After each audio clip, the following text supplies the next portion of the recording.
माँ का राज। शादी के बाद हर लड़की के कुछ सपने होते हैं, पर शायद निहारिका के सारे सपने टूट चुके थे, क्योंकि ससुराल में आने के बाद उसका खुद का पति ही उसकी इज्जत नहीं कर रहा था। ऐसे ही एक दिन, अनुज, मैंने आपके कपड़े निकाल दिए हैं और इस्त्री करके भी रख दिए हैं, आप यही पहनना। तुम्हें क्या लगता है शादी के बाद तुम मुझे अपनी उंगलियों पर नचाओगी? अब तुम जो बोलोगी वही कपड़े मैं पहनूंगा क्या? देखो, तुम ना मुझे मत सिखाओ कि मुझे कौन से कपड़े ऑफिस पहनकर जाने चाहिए और कौन से नहीं। पर आप ही ने तो बताया था शादी से पहले कि हफ्ते में 3 दिन आपको ऑफिशियल ड्रेस कैरी करनी होती है। वो शादी से पहले बताया था। अब हमारी शादी हो चुकी है, समय गुजर चुका है, ऑफिस के नियम बदल गए हैं और मैं भी। और कुछ? इतना बोलकर अनुज बिना किसी बात के निहारिका पर नाराज होकर वहां से चला जाता है, पर बेचारी निहारिका एक शब्द नहीं कहती।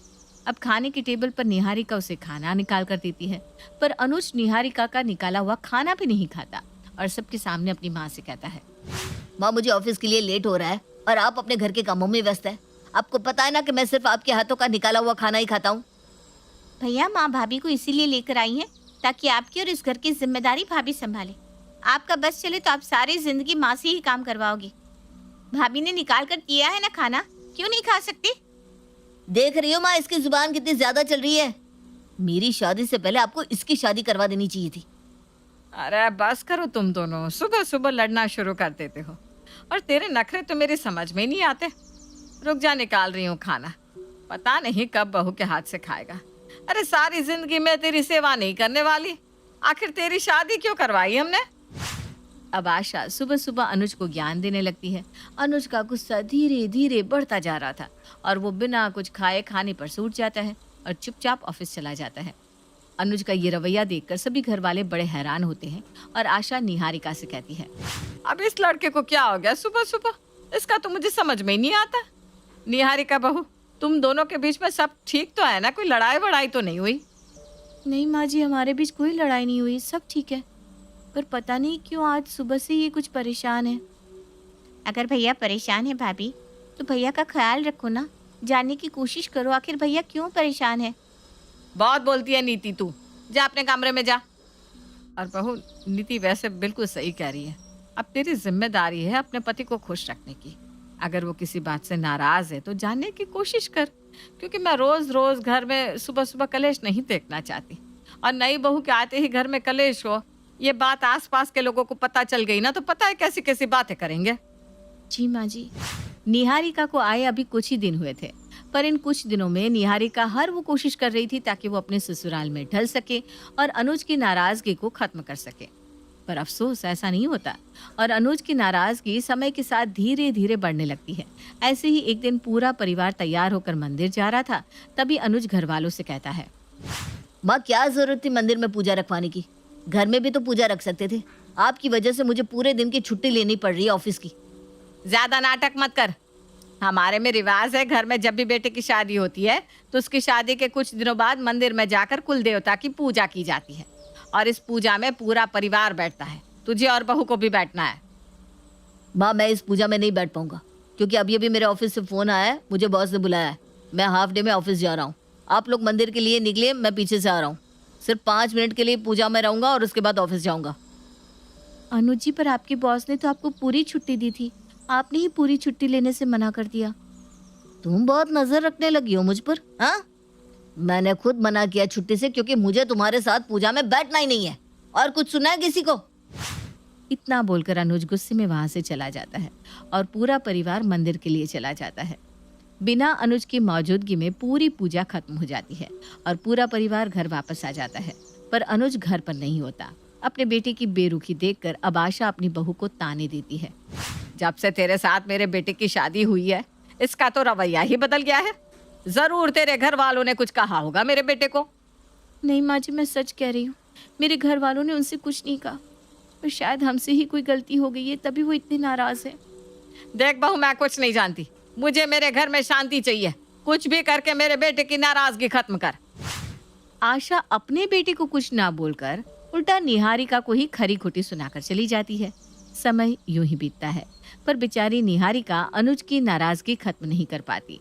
और अब तो अनुज की नाराजगी इतनी ज्यादा बढ़ जाती है कि वो निहारिका के साथ उठना बैठना यहाँ तक कि उसके साथ सोना भी बंद कर देता है।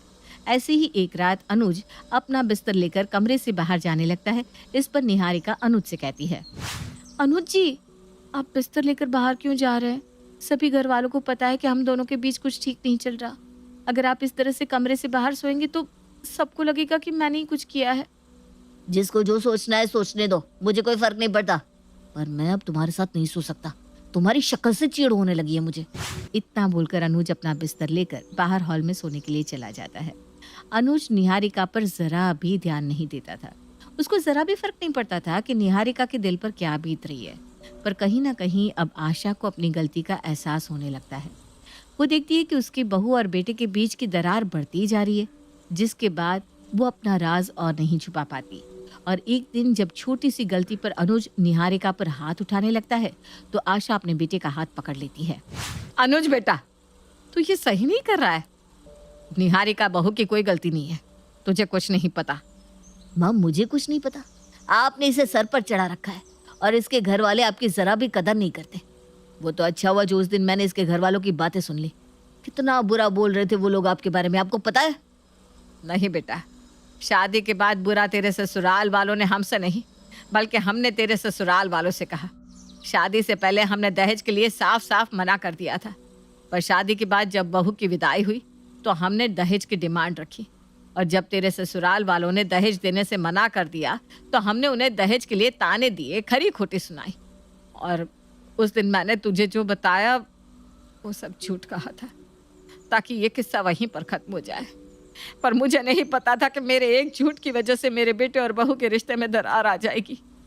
बहू सब कुछ जानती थी, पर उसने तुझे कभी सच नहीं बताया और ना ही मुझे कभी कुछ कहा। गलती हमारी है बेटा, मुझे माफ कर दे। माँ, आपने मुझसे झूठ कहा और इतना बड़ा राज छुपाया।